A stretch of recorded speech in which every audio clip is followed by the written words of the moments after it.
Hey, this is Christopher Glennon, aka C2, and if you're in the market for a newer used vehicle, give me a call at 619-368-5550. I work at Kearney Mesa Dodge Jeep and Ram and have access to over 500 new vehicles as well as over 600 used. I look forward to hearing from you.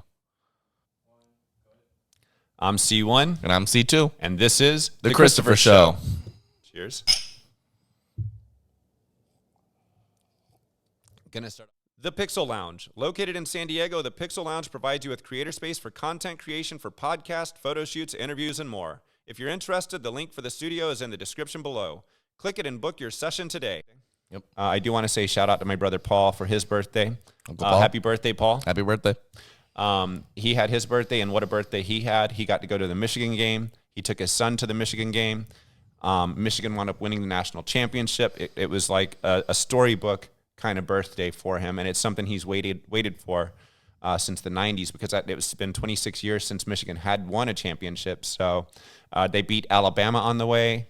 They beat Washington for the national championship. The Alabama game was close. The Washington game, I was still, even though we were up, I was still a little nervous just because Penix, I'd seen what he was able to do in the previous game where he threw for 430 yards. Yeah. So it was a great game, though. And then my brother's at the game, so that makes it even better. We found him on TV, sent that to him. Everybody on Facebook, like his friends Great and things seats, in Alabama. too, right behind the band. So, great seats, and on the Michigan end of the field. So he looked for those. He said the Washington seats were actually quite a bit cheaper than the Michigan seats. Oh, wow. So everybody knew Michigan was going to win. Yep. But anyway, I did hear, I saw Washington fans complaining that there were more Michigan fans at the game. I'm like, well, maybe you need more dedicated fans then, because clearly the Michigan fans were dedicated enough to buy the tickets, you know? Yeah. So glad that he got that. Then on the way back, just because he does live in Alabama, he stops by the University of Alabama and the Nick Saban statue and gets a picture so he can troll everybody. And he basically posted it on his Facebook saying, this is the closest Nick Saban's getting to a championship this year.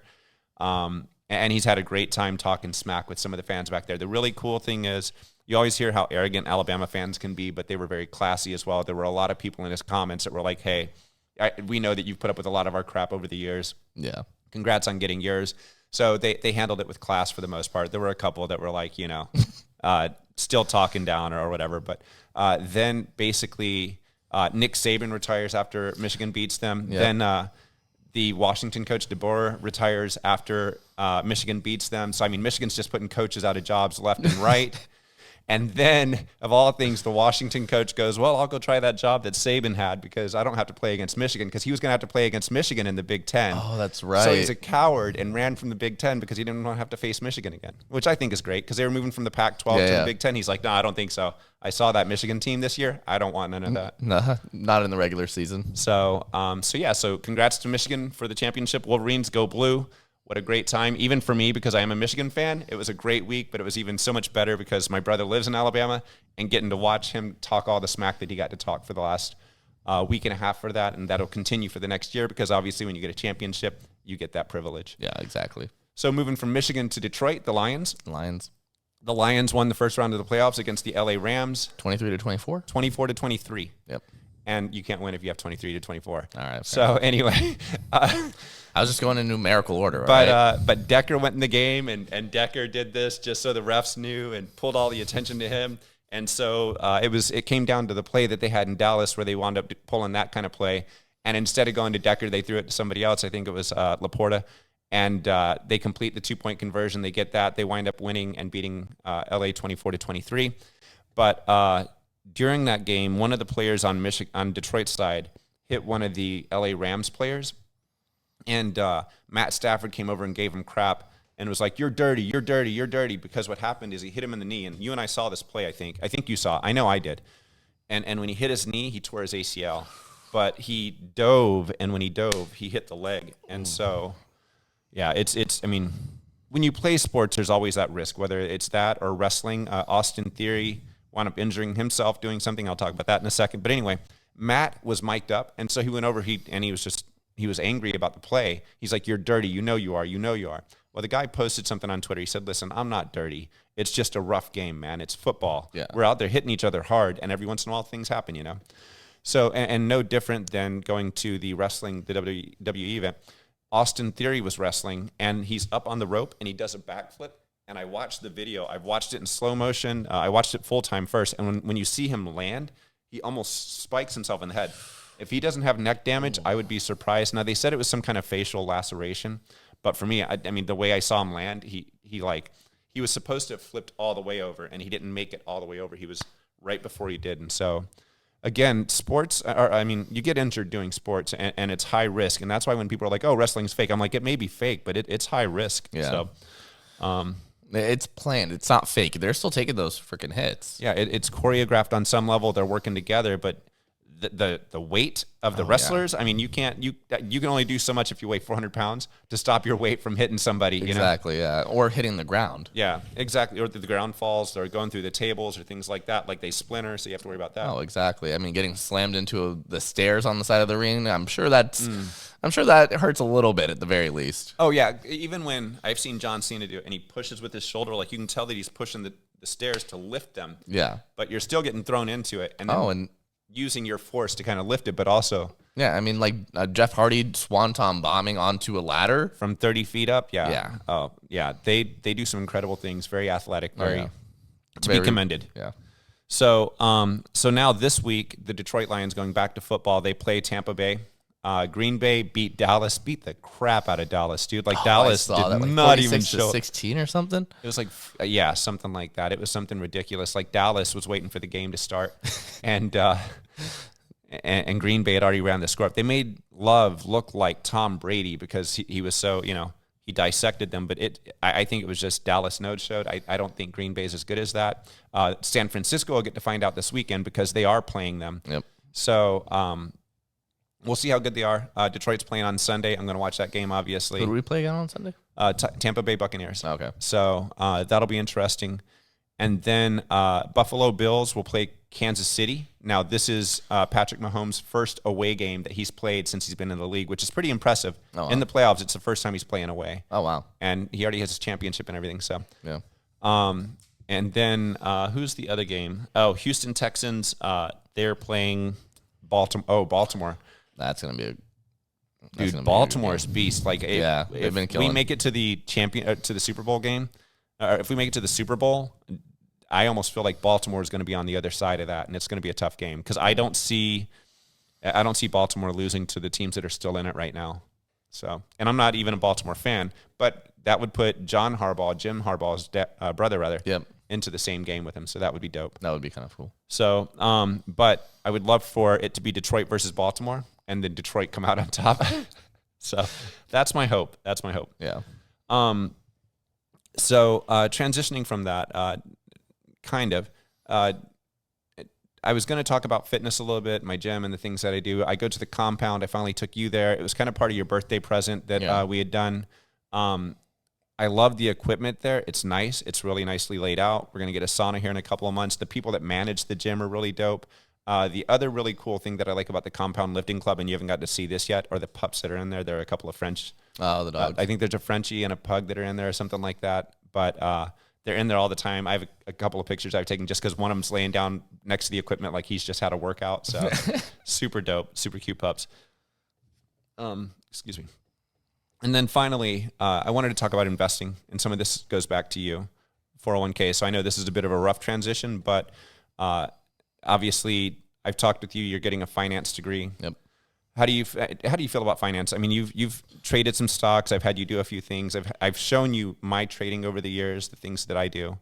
How do you feel about trading yourself? I look forward to when I gain enough knowledge that I can actually invest my money intelligently, not smartly. Yeah, intelligent. But no, just so that I'm not making horrible trades on a penny stock that's all the numbers that I'm seeing for some reason that to me they look like they're supposed to go up, but to you know better. You know that that's not, it's not going to go up. It's really fluctuating. It's a little bit harder on that end. It takes analysis, and part of the reason I wanted to bring this up is I want to comment because I've traded penny stocks, I've traded big board stocks, I traded Rivian over the last couple of months. I made money when it went up, then I shorted it and made money when it came down. There are different ways to make money. One of the big things is figuring out what the big guys want to do, and by the big guys, I mean the funds when you're dealing with the big board stocks like Dow Jones, NASDAQ, et cetera. But when you're dealing with penny stocks, I don't even play with them anymore just because, one, they're so manipulated. And I used to think that it was only the penny stocks, but even the big board stocks are manipulated. I saw an article come out praising Rivian, and then the price drops. And this isn't just Rivian. This is other stocks as well. You have these analysts that come out, and I swear most of the time when I see a positive report come out, and I'm not talking about earnings reports, I'm talking about like an analyst comes out and lowers the price on a stock. If they lower the price on a stock, some reason or another, sometimes that drives the price up. So you can't always rely on shorting it. You have to analyze the news as well and see, well, what's the sentiment on that? What's the real underlying asset? What are the earnings reports looking like? Sometimes even if the earnings report looks good, the price will fall. So EVs are getting a lot of negative flack lately, and that's why I wanted to bring that up, is because you're obviously in the auto industry and it's your industry. Yeah. But did you hear that Hertz canceled, or Hertz is selling some cars? Yeah, they're selling all their Teslas, from what I understand. I think it's like 20,000. Yeah, 20,000. They're selling them back just at pennies on the dollar kind of thing, just because they don't make money. They have issues on them constantly. I mean, Teslas just in general, they're a great vehicle. They're cool, but EV practicality wise, as an infrastructure, we're not there yet as a country. Well, and that's why I bring that up, is because I was going to talk about mine. I mean, I got a Jeep that's a hybrid. It's gas and electric. Thank God. Yeah. Imagine if I just got an electric. I've been so frustrated in the last 2 weeks. I'm legitimately trying to use the electric element of the vehicle. My apartment complex doesn't have a charger, so I can't use that. And they've refused to install one. And I asked them about it. They're like, well, we've got a project to get that installed by who knows what year. They're like, but we have that project. And I said, well, could you buy a couple that you can keep in the office and maybe get a parking space where your tenants could use it? He's like, absolutely not. I'm like, so you're being resistant. So we have Newsom's talking about, electric vehicles being all electric by 2030. The infrastructure's not there.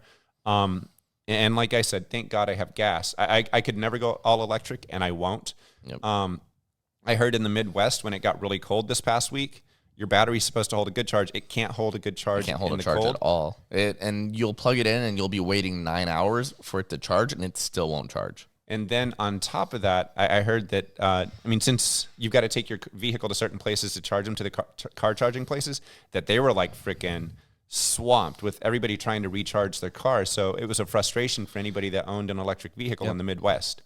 That's not the only issue either. I mean, the other issue is if your battery does die, you have to call a tow truck. You can't put it in neutral and push it to the next charging station or gas station. Oh. You have to call a tow truck to get it towed because it will not go into neutral.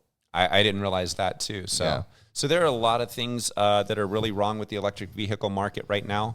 The other thing, I saw someone in San Diego that's a finance management individual. He manages millions of dollars. Mm-hmm. Really well off. He's on CNBC from time to time. But anyway, he and I are friends on Facebook, and I saw him post something. And so I told him, I said, listen, one of the other considerations for this is even when they start rolling out the charger infrastructure, they're going to hit the elite neighborhoods first, like they have. Yep. They're going to hit the higher end places first. They're going to hit the maybe upper middle class. The top poor, middle class, like top 10% of the middle class. And if you're looking at by 2030, 2035, that's what, 5 years away, and you're trying to get people to, is that what Newsom said? Well, 2030 is when they plan to have, I believe it's supposed to be the sale of all new vehicles is supposed to be electric by 2030. See, and that's just ridiculous because anybody that is from a poor or lower middle class, their infrastructure is not going to be there. Nope. Because that's always the last group to get things. So if you live in a place that's lower income or whatever, and even if you give them that, you've got to install a lot because there are a lot more poor and middle class than there are wealthy and elite. Yep. So for the elite neighborhoods, you just put one over there. I know there's one down the road even from here where it's a nice neighborhood, so you can, but I look at the infrastructure. So the people that are going to suffer are the poor who have to pay more for an electric vehicle, or they have to get a lower end electric vehicle, which I don't even know what the lower end electric vehicles are. Do you, is it the Volt or something like that? I mean, Chevy Volt's pretty good. You say they're pretty good, but I'm. Well, I mean, it's lower end, right? Yeah, it's lower end. I mean, there's also Honda, which I believe that they're rolling out their electric vehicle. I don't know the name of it off the top of my head right now, but it's should be releasing either this year or next year. The Honda doesn't fit because it doesn't fit a lot of chargers.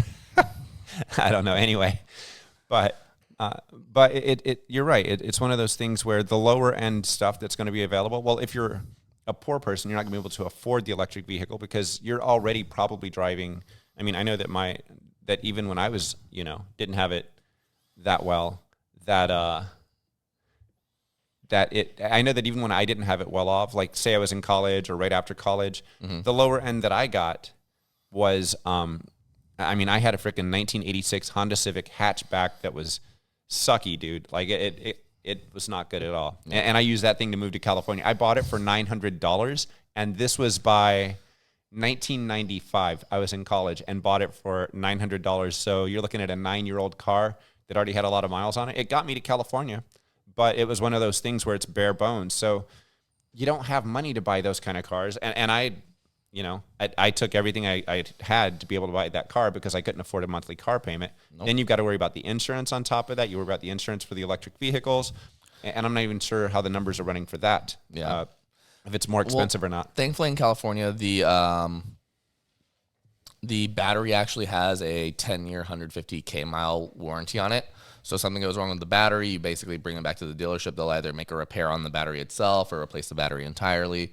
Really depends on what the issue is on the battery. But again, it's 10 years. Let's take that story. Now imagine you're someone that's lower income, yep, and you buy a car that's year 8. Yep. You have to tack however much that cost onto the end of it, because what if the battery goes bad in year 11? Yeah. It doesn't go bad in year 10. It waits till year 11. So I look at the EV industry. There's a lot of negative criticism, or a lot of negative feedback coming now. People like Hertz sold. There are people that are exiting. They're like, it just doesn't make financial sense. I have the electric thing, and I know I cuss some days. I'm like, dude, I went to go park at a store where I thought I could charge it, and the charger doesn't. One day, someone was parked in spot, and they were like filling their car for the whole time. Like it had already been there for an hour, and they were leaving it to charge for however long. Another day I pull up, the machine doesn't even work at all. Today I pulled up at the machine 30 minutes ago. It didn't, exactly right before we did the show. It didn't work either. So this electric vehicle thing that they're pushing, I don't care how hard they push, they're not going to get the infrastructure there by 2030. So to force that on the poor and the middle class, people who already can't afford stuff, I sympathize with that. I came from that, and I go, what the hell are we thinking at this point with electric vehicles?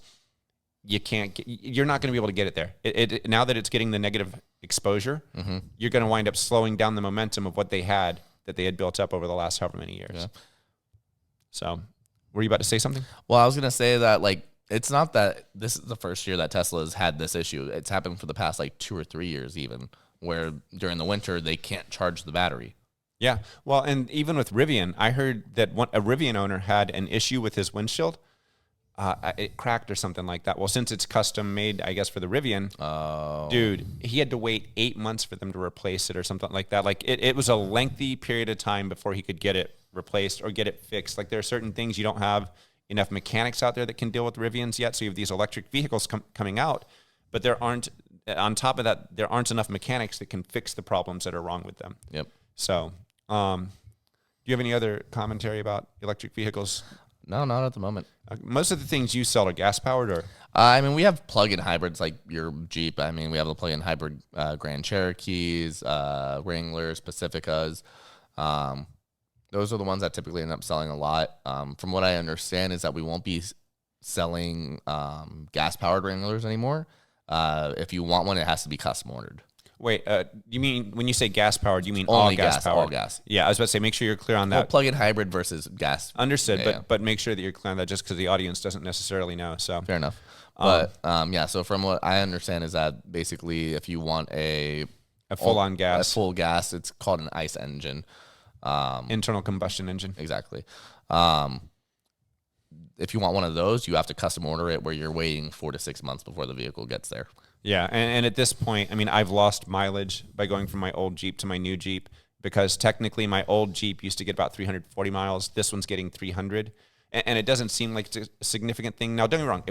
If I had a house and I could charge it or whatever, or if the place that I lived in had a charger, then that would be fine. But even when I look at charging it, it costs more to charge my vehicle per mile, because now you have to look at dollars per mile. Yep. It costs more per mile for the electric functionality of it than it does the gas. So for me, I'm like, I'm just going to fill it up on gas forget worrying about the electric and having to worry about it charging and just all of the inconveniences that come along with that. Yeah. So with that, let's wrap this up. I'm C1. And I'm C2. And this is The Christopher Show.